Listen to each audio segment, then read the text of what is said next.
Welcome back. This week I have a look at the alpha build for Diablo 2 Resurrected, the remaster of the classic.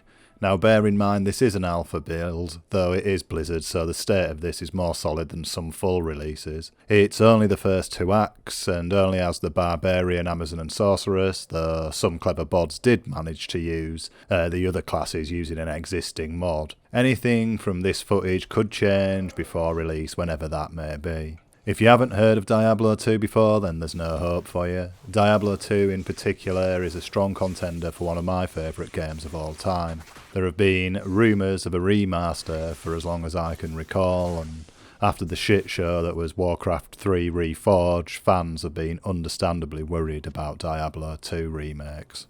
Worry not though, Vicarious Visions so far have done an amazing job of bringing D2 into the modern era, though not without some issues and concerns, though more on those later. The game grabs you from the off and takes great pride in showing off how much its visuals have improved. With the tap of G you can swap between legacy mode and the new updated graphics. The main thing for me and a lot of others will be, does it still feel the same? Is it still the same game? And Vicarious Visions have been very careful not to mess with too much, though a couple of things aside from the updated visuals have been added. There's a bigger stash and a shared stash tab, and more might be added depending on feedback, so there's no need for mules anymore really. The game now supports controllers, which I imagine some purists could be up in arms about, but you don't have to use one. The fact is it's just more accessible with the controller for some people, and it's coming to consoles. The game does play very well, much better than I imagined with a controller, though I do prefer the mouse and keyboard, though I might be converted come release depending on how bad my RSI gets. It also gives a more friendly UI with the abilities, loadout and more akin to modern RPGs when you use the controller, though retains the old system for mouse and keyboard, which I don't mind either. For better or worse, the graphical overhaul also sees characters remodeled too, and all look pretty good so far, though the Amazon has pulled a lot of criticism and been branded the Grand Maison and so on. Hey, just each to their own, I don't mind it. The game is coming out on all major consoles as well, so there's no excuse for no one to get it, introducing it to a whole new generation of players no doubt. As well as cross-character progression apparently, but not cross-play at release at least. I mean, why would they? They know people are going to buy several copies across the various consoles to play with friends, so, you know, it's a pretty good marketing strategy. Aside from the beautifully grim new realisation of Sanctuary, the music and sound effects have been cleaned up massively. It all sounds a lot cleaner and impactful, but still the old Diablo you love.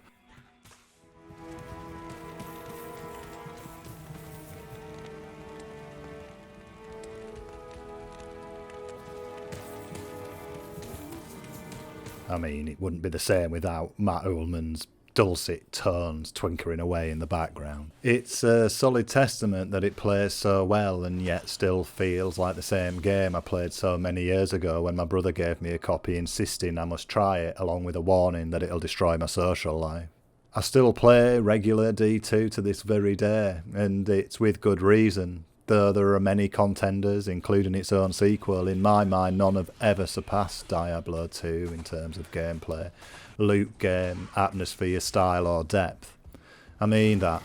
Path of Exile pays homage to it, but fails to capture what makes D2 so satisfying and addicting. The Torchlight games are fun, but that's it. Grim Dawn is its own thing, and it doesn't hold the same appeal, and D3 could be its own game, if not for the source material and name, and thinking back to it, maybe they should have called it Diablo Dark Curse or some such and had it as a spin-off as opposed to a direct sequel. So it's not surprising to see articles saying how well this holds up. It never held down, if that's a thing. Apart from a few patches and updates over the last 20 years as Blizzard still support the original game, it's hardly changed at all. It didn't even have to move its arse and it's still the king of loot-driven action RPGs. Many class its PvP as some of the best, the build diversity is still so very strong and the loot game is, well, just exciting. Though it's these other games that try to mimic this and often get it so horribly wrong that certainly aid and underline Diablo 2's continued success.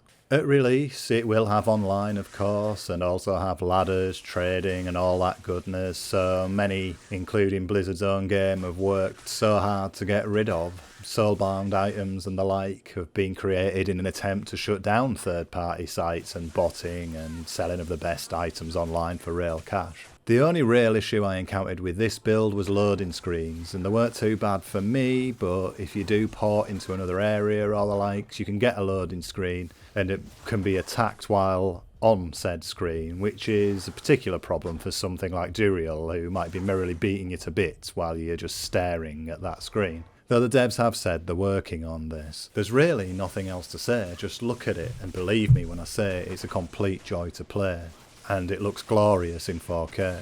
I'm not sure when switching from the legacy to the new will ever get old for me. Every area and event, I just couldn't help it. I just had to see what an area used to look like and what it looks like now. No release date as yet, other than it's just coming this year. This is Blizzard after all, and I would expect at least one more test phase, perhaps a beta will allow multiplayer and even a stress test. It's not out of the realms of possibility. But for an alpha, it looks like a lot has already been done, and in any test client, we are always several versions behind what's going on internally. I'm not going to even warrant a guess at a date, it'd just be wishful thinking. I'm sure newer titles that are on the horizon like the excellent Last Epoch are pretty worried about now, a danger that are about to get trounced by the very game that inspired them 20 years on. Unless something goes very wrong between now and release, this is a day one buy for me, and no one will ever hear or see me again. Cheers.